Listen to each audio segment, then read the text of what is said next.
Fantastic four movie super heroes के बारे में है, जिसके कैरेक्टर्स में डॉक्टर रीड रिचर्ड्स है जो मिस्टर फैंटास्टिक के नाम से जाने जाते हैं और एक बहुत इंटेलिजेंट साइंटिस्ट है। डॉक्टर रीड की बॉडी बहुत ज्यादा फ्लेक्सिबल है। सेकंड कैरेक्टर सूजन स्टॉर्म है, जिसे इनविजिबल वुमन कहा जाता है क्योंकि वो इनविजिबल हो सकती है और फोर्स शील्ड बनाकर अपने साथ साथ सबको प्रोटेक्ट कर सकती है। Third character is Johnny storm, जो कि ह्यूमन टॉर्च है क्योंकि वो अपनी बॉडी को फायर में बदल सकता है। फोर्थ इज बेन ग्रिम, जिसको द थिंग कहा जाता है क्योंकि उसकी बॉडी स्टोन से बनी है और उसमें बहुत स्ट्रेंथ है। मूवी के स्टार्ट में एक सिल्वर ऑब्जेक्ट अर्थ में एंटर होता है। ये silver object cosmic energy radiate करते हुए मैसिव मॉलिक्यूलर फ्लक्चुएशंस बनाता है और अर्थ की डिफरेंट लोकेशंस में डीप क्रेटर्स यानी कि अर्थ में गड्ढे या होल्स कॉज करता है। इस ऑब्जेक्ट की वजह से अर्थ के क्लाइमेट बहुत सी चेंजेस आती हैं, जैसे कि डेजर्ट्स में बर्फ गिरना स्टार्ट हो जाती है, समंदर गर्म इलाकों में आइस की तरह फ्रीज हो जाते हैं, सीन्स शिफ्ट होते हैं जहां रीड और सूजन शादी करने वाले हैं। ये बात इस वक्त हेडलाइंस बनी हुई है। सूजन ने रीड से प्रॉमिस किया होता है कि शादी के दौरान वो किसी भी सुपर हीरो एक्टिविटी में पार्टिसिपेट नहीं करेगी और नॉर्मल इंसानों की तरह अपनी मैरिज को एंजॉय करेगी। दूसरी जानिब सिल्वर ऑब्जेक्ट की वजह से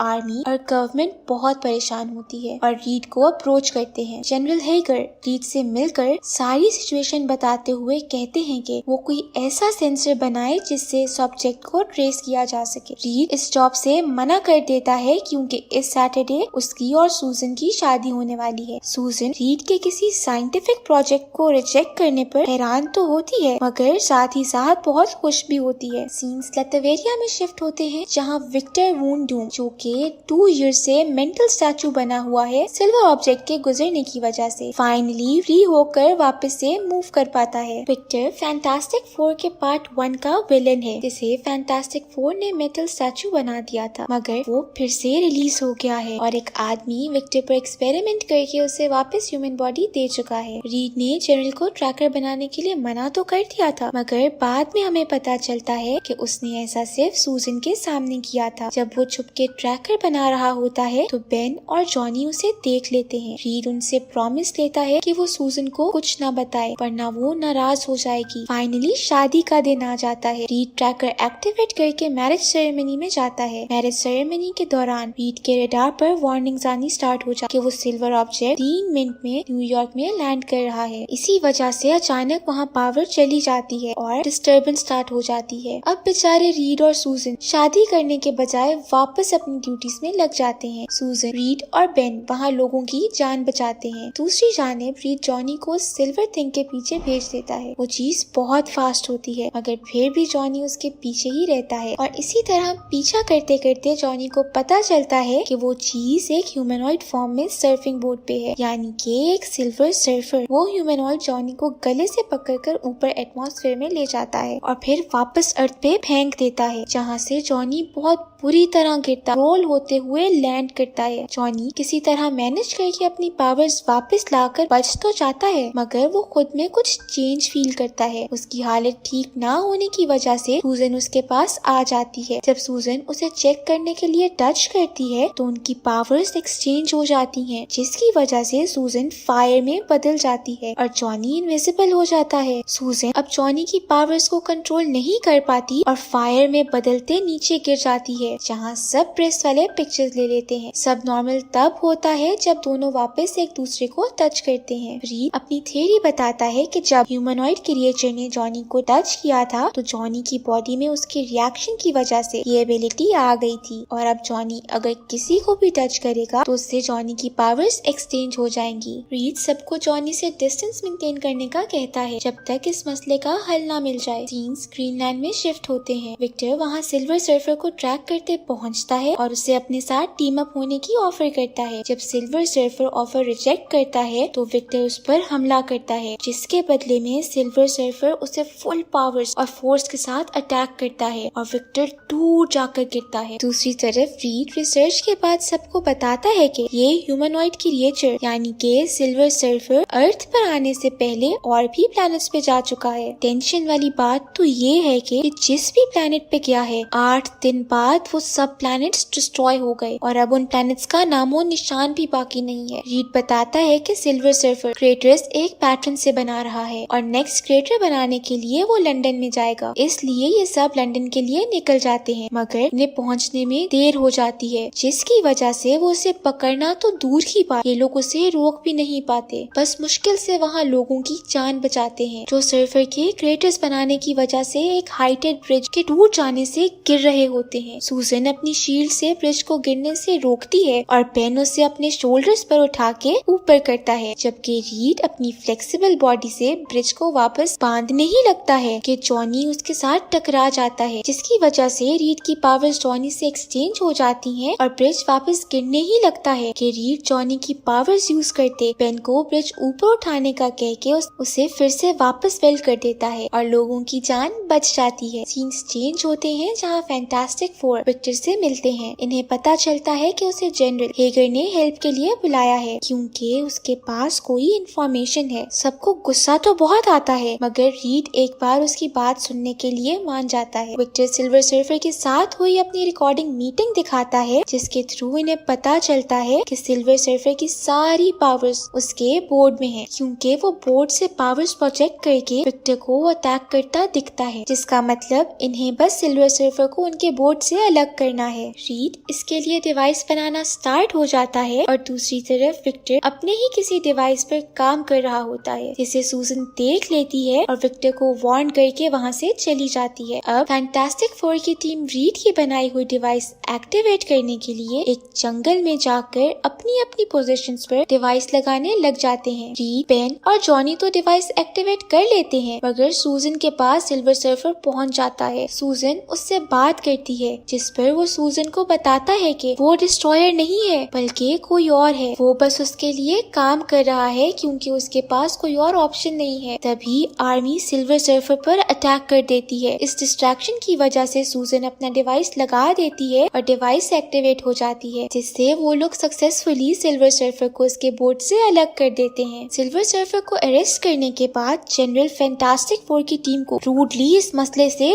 दूर रहने का कहता है, क्योंकि अब आर्मी और गवर्नमेंट डिसाइड करेगी कि क्या करना है। सूजन सिल्वर सर्फर से कॉन्वर्सेशन की वजह से कुछ डिस्टर्ब होती है। अब आर्मी जिस तरह सिल्वर सर्फर को टॉर्चर करती है, इससे फैंटास्टिक फोर की टीम क्यूरियस हो जाती है और सिल्वर सर्फर से बात करके उसकी हेल्प करने का डिसाइड करते हैं। सूजन इनविजिबल होकर सिल्वर सर्फर से मिलने जाती है। वो सूजन को बताता है कि उसके मास्टर का नाम गैलेक्टस है और सिल्वर सर्फर उसे अपनी खुशी से सर्व नहीं कर रहा, बल्कि अपनी प्लैनेट और अपनी लवर को बचाने के लिए कर रहा है। गैलेक्टस एक क्लाउड लाइक कॉस्मिक एंटिटी है जो सर्वाइवल के लिए, यानी कि जिंदा रहने के लिए उन प्लैनेट्स पे फीड करता है जिनमें जिंदगी या लाइफ फॉर्म है। सिल्वर सर्फर का बोर्ड गैलेक्टस को जमीन तक लाने के लिए एक बीकन है और वो ये भी बताता है कि गैलेक्टस कुछ ही देर में अर्थ पर पहुंच जाएगा। सूजन जब ये सब आकर अपनी टीम को बताती है तो ये सब डिसाइड करते हैं कि अर्थ को बचाने के लिए बोर्ड को डिस्ट्रॉय किया जाए। ये सब बताने के लिए वो जनरल को ढूंढने निकलते हैं। सीन्स विक्टर पर जाते हैं, जिससे जनरल ने प्रॉमिस किया होता है कि इंफॉर्मेशन के बदले वो विक्टर को उस बोर्ड पर एक्सपेरिमेंट करने देगा। जनरल जब विक्टर को वहाँ से ले जाते हैं तो वो अपने रंग दिखा देता है। विक्टर जनरल और बाकी आर्मी वालों को जख्मी करने के बाद अपना मेटेलिक अवतार में आता है और वो अपनी बनाई हुई डिवाइस को हाथ पर पहन के बोर्ड को कंट्रोल कर लेता है। इस डिवाइस की वजह से उसमें बोर्ड की सारी पावर्स आ जाती हैं। जब जनरल हेगर विक्टर पर फायरिंग करता है तो विक्टर अपनी न्यू पावर्स को यूज करके उन्हें जान से मार देता है। अब जैसा कि हम जानते हैं कि मूवी का एंड आने तक हीरो हमेशा पहुंचने पर लेट कर देता है, यही इस मूवी में भी हुआ है। जब तक फैंटास्टिक फोर की टीम वहां पहुंचती है, विक्टर अपना काम दिखाकर गायब हो चुका होता है। रीड अपनी डिवाइस से अपना प्लेन बुलाता है, तब तक वो सिल्वर सर्फर को भी आजाद करवा के ले आते हैं। रीड विक्टर को ट्रेस करता है जो शंघाई चाइना में होता है। प्लेन के आने पर वो सब सिल्वर सर्फर के साथ विक्टर के पीछे जाते हैं। जब ये लोग विक्टर के पास पहुंचते हैं तो वो इन पर अटैक करता है। अब जैसा कि हम जानते हैं कि बोर्ड की वजह से विक्टर बहुत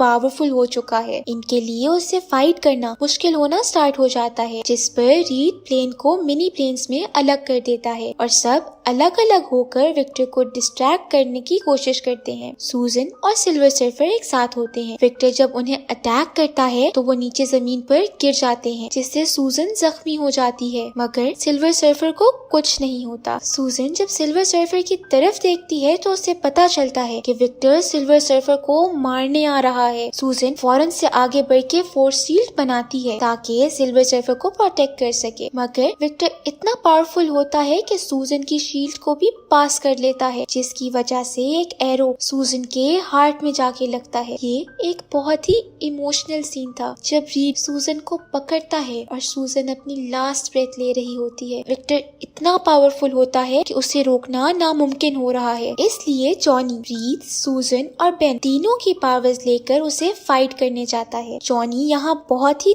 थ्रिलिंग वे में विक्टर से सबकी पावर्स कंबाइन किए फाइट करता है, जिसका मुकाबला विक्टर के लिए करना थोड़ा मुश्किल होता है और इसी वजह से विक्टर की बोर्ड कंट्रोल करने वाली डिवाइस टूट जाती है और विक्टर बोर्ड से अलग हो जाता है। तभी बेन ट्रक की मदद से उसे दूर फेंकता है और विक्टर सी में जाकर गिरता है। दूसरी तरफ सिल्वर सर्फर को बोर्ड मिलने पर अपनी पावर्स भी वापस मिल जाती हैं, मगर सूजन मर जाती है और किसी भी सेंसिटिव या इमोशनल इंसान को ये सीन रुला देगा। इतनी देर में गैलेक्टस भी अर्थ तक पहुंच जाता है, लेकिन यहाँ एक ट्विस्ट आता है। सिल्वर सर्फर पावर्स मिलने के बाद सबसे पहले उनका यूज करते हुए सूजन को हील कर देता है और वो होश में आ जाती है। फिर वो गैलेक्टस की तरफ बढ़ता है और गैलेक्टस से कहता है कि वो उसे मजीद सर्व नहीं करेगा और मजीद प्लैनेट्स डिस्ट्रॉय नहीं होने देगा, जिसके बाद वो अपनी पावर्स का यूज करते हुए गैलेक्टस को डिस्ट्रॉय करने के लिए अपने बोर्ड समेत उस क्लाउड जैसे गैलेक्टस के अंदर चला जाता है। गैलेक्टस को डिस्ट्रॉय करने के साथ साथ सिल्वर सर्फर खुद भी डिस्ट्रॉय हो जाता है। गैलेक्टस के खत्म होने के फौरन बाद अर्थ पर सब नॉर्मल हो जाता है, लाइट्स भी वापस आ जाती हैं और सूजन भी ठीक हो जाती है, जबकि जॉनी सबकी पावर्स दिए बगैर उन्हें टच भी कर पाता है। इन शॉर्ट लाइफ नॉर्मल हो जाती है। तभी रीड सूजन से कहता है कि क्या वो एक पॉपुलर शादी के लिए तैयार है, जिस पर सूजन कुछ सजेस्ट करती है और नेक्स्ट सीन्स में हम रीड और सूजन को चाइना में ही एक छोटे से इवेंट में शादी करता देखते हैं, जहाँ फिर से रीड को वार्निंग्स आना स्टार्ट हो जाती हैं कि वीनस सिटी सी में सिंक कर रहा है। सूजन फादर से जल्दी से शादी करने को कहती है और फाइनली उनकी शादी हो ही जाती है, जिसके फौरन बाद वो अपनी ड्यूटीज पर निकल जाते हैं। लास्ट सीन्स में हमें सिल्वर सर्फर डेडली हालत में नजर आता है, लेकिन फिर जैसे ही उसका बोट पास आता है तो वो अचानक आंखें खोल लेता है और यहीं पर मूवी एंड हो जाती है।